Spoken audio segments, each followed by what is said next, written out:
Thing 4. 인터넷보다 세탁기가 세상을 더 많이 바꿨다. 그들은 이렇게 말한다. 인터넷으로 대표되는 통신기술혁명은 물리적 거리의 파괴로 이어졌고 국경 없는 세계가 추존하면서 국가의 경제적 이해관계나 정부의 역할에 대한 사고방식이 변하게 되었다. 이와 같은 기술혁명을 따라잡기 위해 국가나 기업 그리고 개인도 그에 상응하는 속도로 변하지 않으면 존망의 위기에 처할 수 있다. 개인이나 기업, 국가는 과거보다 유연한 자세를 견지해야 하고 그러기 위해서는 강력한 시장 자유화가 필요하다. 이런 말은 하지 않는다. 우리는 가장 최근의 변화를 가장 혁신적인 것으로 생각하는 경향이 있는데 이는 사실과 다르다. 최근의 전자통신 기술상의 발전은 19세기 후반의 전보만큼 혁명적이라고 할 수 없다. 인터넷 혁명의 경제적, 사회적 영향은 최소한 지금까지는 세탁기를 비롯한 가전제품만큼 크지 않았다. 가전제품은 집안일에 들이는 노동시간을 대폭 줄여줌으로써 여성들의 노동시장 진출을 촉진했고 가사노동자 같은 직업을 거의 사라지게 만들었다. 과거를 돌아볼 때 망원경을 거꾸로 들고 보아서는 안 된다. 옛 것을 과소평가해서도 안 되고 새 것을 과대평가해서도 안 된다. 그렇게 할 경우 국가의 경제정책이나 기업의 정책, 우리 자신의 직업과 관련해서도 잘못된 결정을 내릴 수 있다. 이 글의 전개 순서는 다음과 같습니다. 가난한 나라에서는 선진국에 비해 가정부를 데리고 있는 사람의 비율이 월등히 높습니다. 브라질에서는 노동자의 7 내지 8%, 이집트에서는 노동자의 9% 정도가 가사노동자로 고용되어 있는 것으로 추정됩니다. 독일에서는 가사노동자의 비율이 전체 노동자의 0.7%, 미국에서는 0.6%, 스웨덴에서는 0.005% 정도에 불과합니다. 브라질은 가사노동자로 일하는 사람이 미국의 12 내지 13배에 이릅니다.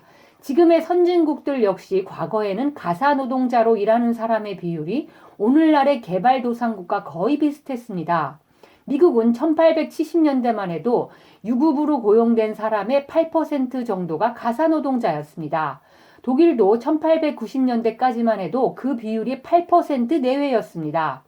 선진국에서 가사노동자로 일하는 사람의 비율이 현격히 낮은 주된 이유는 노동력이 상대적으로 더 비싸기 때문입니다. 경제가 발전하면 사람이 제공하는 서비스가 물건보다 상대적으로 더 비싸지게 마련이고 그에 따라 선진국에서는 가사노동자를 고용한다는 것이 극소수 부자들이나 누릴 수 있는 사치가 되고 말았습니다. 반면 개발도상국에서는 여전히 가사노동자의 임금이 저렴한 탓에 소득 수준이 중하위권에 속하는 사람들도 가정부를 둘 수 있는 것입니다. 물건 가격에 비해 사람 가격이 상대적으로 훨씬 더 비싸졌다 해도 세탁기를 선두로 한 여러 가전제품이 나오지 않았더라면 지난 100여 년 사이에 선진국에서 가사노동자의 비중이 그렇게 현저하게 떨어지는 일은 가능하지 않았을 것입니다.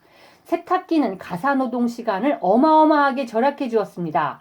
전기 세탁기와 전기 다리미가 도입된 이후 빨래를 세탁하는 시간이 거의 6분의 1로 다리미질하는 데 드는 시간도 5분의 2로 줄어든 것으로 나타났습니다. 수도시설은 물을 깃는 데 들이는 시간을 필요 없게 만들었습니다. 아직도 일부 개발도상국에서는 물을 깃기 위해 여자들이 매일 2시간을 소비한다고 하니 수도가 절약해준 시간은 엄청납니다. 진공청소기는 빗자루질과 걸레질을 해야 했던 옛날에 비해 시간을 훨씬 적게 쓰고도 집안을 몇 배나 청결하게 만드는 데 이바지했고 가스레인지와 중앙 난방 시스템은 난방과 조리에 필요한 땔감을 구하여 불을 피우고 그 불이 꺼지지 않도록 하며 사용 후 청소하는 데 필요한 시간들을 엄청나게 줄여주었습니다. 가전제품의 등장으로 가사노동 부담이 줄어들면서 여성들의 삶이 완전히 변모했고 그로 인해 남성들의 삶도 크게 달라졌습니다. 가전제품은 훨씬 많은 여성들이 노동시장에 참여할 수 있게 해주었습니다. 미국의 경우 1890년대 말까지만 해도 35세부터 44세의 백인 기혼 여성 중에서 집 밖에서 일하는 여성의 비율은 불과 몇 퍼센트 되지 않았습니다. 그러나 오늘날에는 그 비율이 거의 80%에 이를 정도로 높아졌습니다. 가사 노동자의 숫자가 크게 줄어들면서 여성의 고용 구조 역시 극적으로 달라졌습니다. 1870년대만 해도 미국에서는 취업 여성의 절반 정도가 가정부나 웨이트리스였습니다. 당시 외식 산업이 크게 발달하지 않았던 현실을 감안할 때 실제로 이들 대부분은 가정부로 고용되어 있었다고 보아야 합니다. 여성들의 노동시장 참여가 늘면서 가정과 사회에서 여성들의 지위도 확실히 높아졌습니다. 그 결과 남아선호 사상이 약해지면서 여성에 대한 교육 투자가 늘어났고 이것이 다시 여성들의 노동시장 참여를 촉진시켰습니다. 여성들의 경제활동에 나설 수 있는 기회가 늘어나면서 자녀 양육에 따른 기회비용이 높아졌고 그에 따라 자녀 수가 줄어들었습니다. 이 모든 것이 전통적인 가족 내의 역학관계를 바꾸었습니다. 세상에 엄청난 변화가 일어난 것입니다. 물론 이 모든 변화가 단지 가사 관련 기술에서 비롯된 것만은 아닙니다. 피임술의 발달이나 타가시설 등도 영향을 미쳤습니다. 하지만 세탁기와 더불어 가사노동을 줄이는 여타의 설비와 가전제품이 나오지 않았더라면 사회나 가정에서 여성의 역할은 지금처럼 극적일 정도로 변하지는 못했을 것입니다.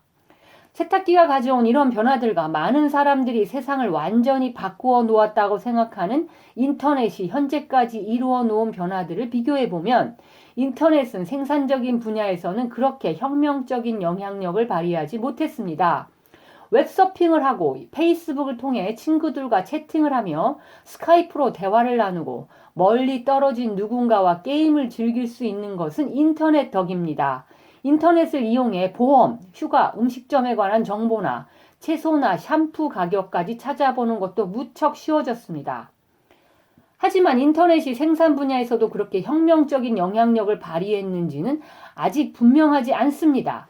일부 사람들의 경우에는 인터넷으로 인해 일하는 방식이 완전히 달라진 것이 사실입니다. 그러나 대부분의 사람들에게는 인터넷이 생산성에 그다지 대단한 영향력을 발휘하지 못했습니다. 경제학자인 로버트 솔로의 말대로 말만 떠들썩하고 정작 구체적인 증거는 없는 것입니다. 1866년 전보 서비스가 개통되기 전까지만 해도 대서양을 건너 소식을 전하는 데는 3주 정도 걸렸습니다. 증기선을 이용하여 속달로 보내도 2주는 걸렸습니다. 전신 서비스가 보급되면서 300단어짜리 편지는 소식을 전하는데 7 내지 8분이면 될 정도로 시간이 대폭 단축되었습니다. 전보의 발명으로 2주에서 7, 8분으로 줄었으니 2500배가 넘게 빨라진 셈입니다. 3만 단어짜리 문서를 팩스로 전송할 경우에는 16분, 즉 1000초 이상 걸리지만 인터넷으로 전송하는 데는 10초 정도면 보낼 수 있습니다. 인터넷을 사용할 경우 전송 속도가 팩스에 비해 100배 정도 빨라진 셈이라 할 수 있습니다. 하지만 전신 서비스가 이룩했던 2500배 단축 기록과 비교해 볼 때 인터넷으로 인한 시간의 단축은 미미합니다. 물론 인터넷에는 다른 혁명적인 특징도 있습니다. 사진을 빠른 속도로 보내는 것과 같은 일은 인터넷 아니면 못하는 일이고 정보와는 달리 우체국 외의 다른 곳에서도 접속이 가능합니다. 순전히 속도의 혁명이라는 점만 놓고 보면 인터넷은 정보에도 상대가 안 되는 것입니다. 우리는 단지 지금 이 순간 우리에게 영향을 미치고 있다는 이유만으로 인터넷의 영향력을 지나치게 과대평가하고 있습니다. 인간은 본래 가장 최신의 기술이자 가장 눈에 띄는 기술에 현혹되는 경향이 있습니다. 조지 오웰은 이미 1944년에 물리적 거리가 파괴되고 국경이 사라지게 될 것이라고 흥분하는 사람들을 비판한 바 있습니다. 그 기술은 다름 아닌 비행기와 라디오였습니다. 사람들이 세탁기보다 인터넷이 더 중요하게 영향을 미친 것으로 잘못 생각하는 왜곡된 시각은 개개인의 견해에 그치는 것이 아니라 그로 말미암아 귀중한 자원이 잘못 쓰이기 때문에 문제가 되는 것입니다.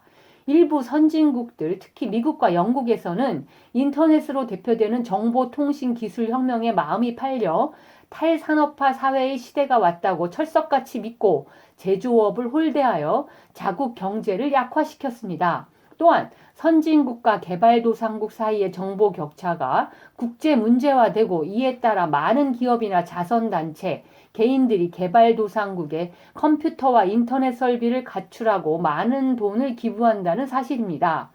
개발도상국 아이들에게 노트북 컴퓨터를 한 대씩 마련해주고 시골 마을마다 인터넷 센터를 세워주는 것이 도움은 되겠지만 그보다는 우물을 파주고 전기를 넣어주며 세탁기를 구입할 수 있는 자금을 지원하는 것이 실제로 개발도상국 국민들의 생활을 개선하는 데 더 보탬이 될 것입니다.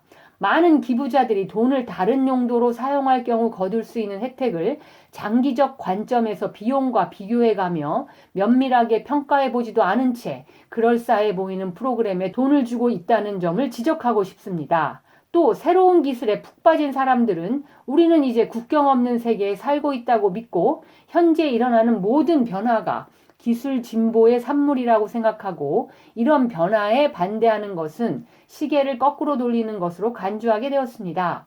각국 정부 역시 국경 없는 세계의 도래를 믿어 의심치 않고 국경을 넘어 흘러들어오는 자본과 노동, 상품에 대해 가해야 할 규제마저 일부 철폐한 것입니다. 그러나 최근의 기술 변화는 100년 전에 있었던 변화만큼 혁명적이라고 할 수 없습니다. 사실 100년 전의 세계는 1960년부터 1980년까지에 비해 통신과 운송 부문에서의 기술은 훨씬 뒤떨어졌지만 오히려 세계화는 월등히 진전된 상태였습니다. 1960년부터 1980년까지는 힘센 나라의 정부들이 자본, 노동, 상품이 국경을 넘어 들어오는 것에 엄격하게 규제를 가할 필요가 있다고 믿었기 때문입니다. 이렇게 본다면 세계화의 정도를 결정하는 것은 정치이지 기술이 아닙니다. 그러나 가장 최근의 기술혁명에 사로잡혀 시각이 왜곡될 경우에는 이런 사실을 제대로 인식하지 못한 채 결국 잘못된 정책을 펴게 되는 것입니다. 자본주의 경제하에서 기술력이 경제발전이나 사회발전에 미치는 영향은 흔히 생각하는 것보다 훨씬 더 복잡하다는 사실을 엿볼 수 있습니다.